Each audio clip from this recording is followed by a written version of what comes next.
In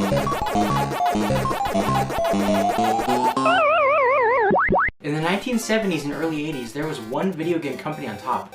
And no, it was not Nintendo. Yes, the video game king was none other than Atari with their arcade games, but more importantly, their home gaming system, the Atari 2600. Their video computer system, or VCS, revolutionized home gaming in the days where all there were various Pong consoles and Magnavox's console the Odyssey, which in and of itself was a Pong machine. Yes, back then there really was nothing else like the Atari, and that could be seen in their marketing. Have you played Atari today? Was the slogan the company used in their ads. Have you played Atari today?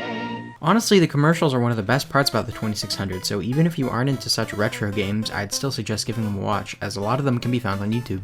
I wasn't around during the heyday of the 2600, but I remember I had a paddle plug-and-play system, which had most of the paddle games on it. So I've known and played Atari games for as long as I can remember, and I loved them. But I know the question you're asking. Does it still hold up? Well, here's the console, and it really is iconic. I mean, look at the thing. The wood grain, the angular edges, the barbecue grill, the super cool fin design that also happens to be an absolute dust magnet. Gotta use a Q-tip to clean it out or something.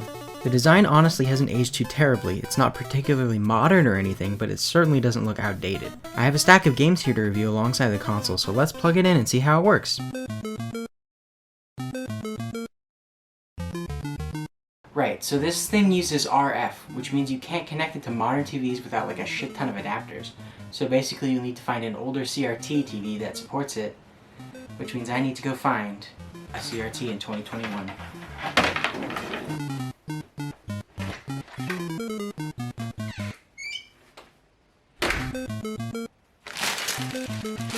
Oh, what the hell? God.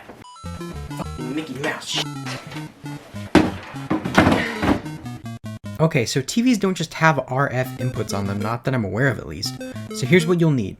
An RF adapter box. If your TV is old enough to have those screw inputs, you're fine here. If not, you'll need an RF to coaxial adapter.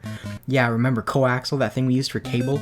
Talk about obsolete TV hookups. I'm fairly certain the Atari came with these adapters out of the box, but if you find one in the wild, it isn't so likely that it comes with it. Now, the TV you're using must not only have the right hookups, but also be able to go to channel 2 or 3. Now you have this mess of adapters and a compatible TV, and I'm not even sure all the effort is worth it, like damn.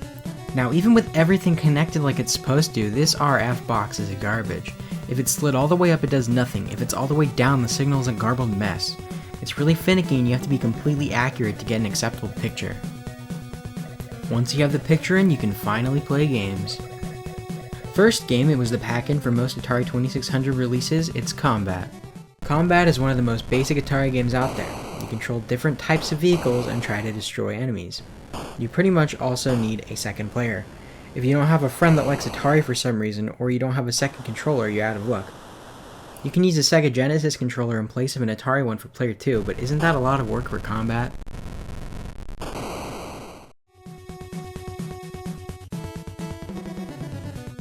Skydiver is exactly what it sounds like. In the game, you hop out of planes to land on targets while parachuting. Nothing super special, but it's pretty good.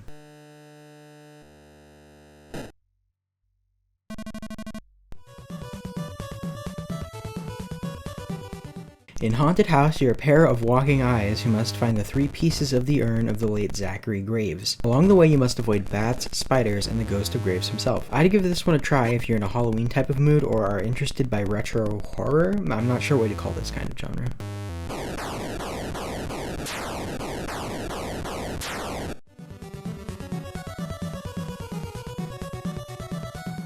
Street Racer is the first paddle game we'll be looking at, and it is yet again another 2-player game. Now that's fine, but damn it, I don't have any friends. My friends are too cool for this crappy game.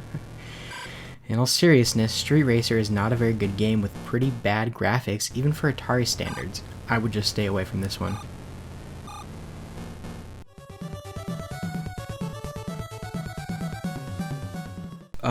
It's football and I can't figure out how to play it. 1 out of 10.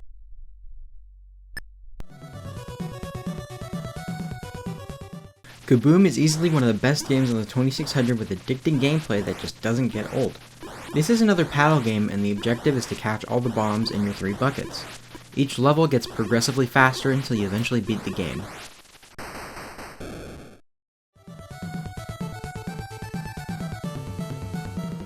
Come on, everyone knows Breakout. Another paddle game, Breakout, has you controlling a paddle as you bounce balls into bricks. The goal of the game is to break all of the bricks. Atari games are so simple that it's better just to play them than to explain them.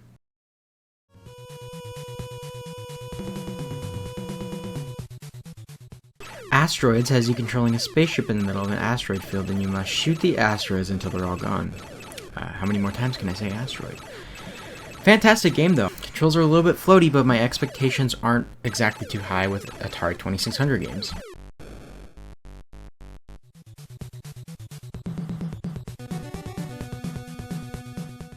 Space Invaders is one of the most well-known games of all time. You yet again control a spaceship like a lot of Atari games actually, but this time you're shooting invading aliens, with the occasional UFO thrown in there. The Atari port is great and I'd urge you to play it.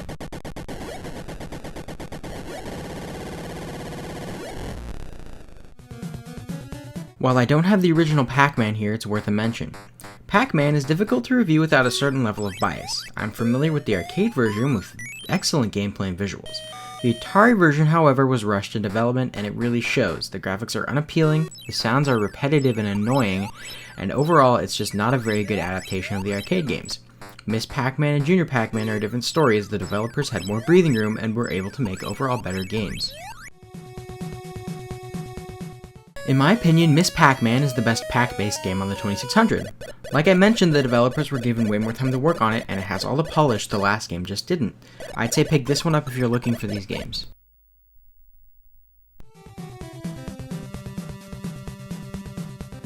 Junior Pac-Man is an interesting take on the previous games in that the board scrolls as you move along it.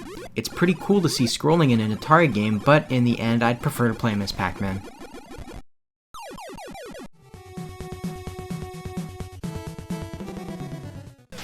This is hands down my favorite game on the 2600. In Yar's Revenge, you play as a Yar scout who must destroy the evil Kotile using your Zorlon cannon. Yeah, a bit too much considering the platform it's on, but the gameplay is great. To destroy the Kotile, you have to fire at its barrier, destroy it, and touch it to ready your cannon. All the while, a destroyer follows you, which you can hide from in the neutral zone, but you cannot fire from within its area. Once you ready your cannon, you line it up to the Kotile and destroy it. For me, this game has just the right amount of balance between challenge and fun gameplay, and it's the Atari game I play the most.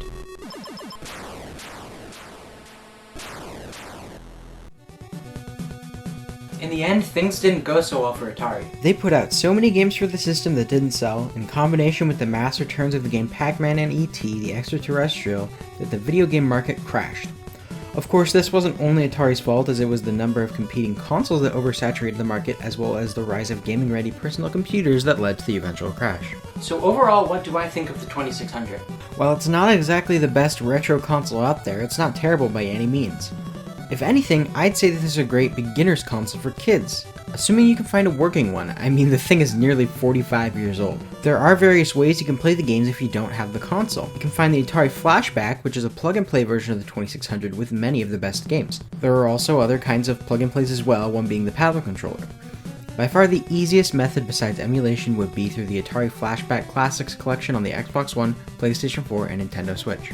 I think Atari is one of the most important companies in gaming history, and even with all the new consoles out, I think there's no better time than now to look back and play some of those awesome retro games. And no better time than now to look back and ask yourself, have you played Atari today? Have you played Atari today?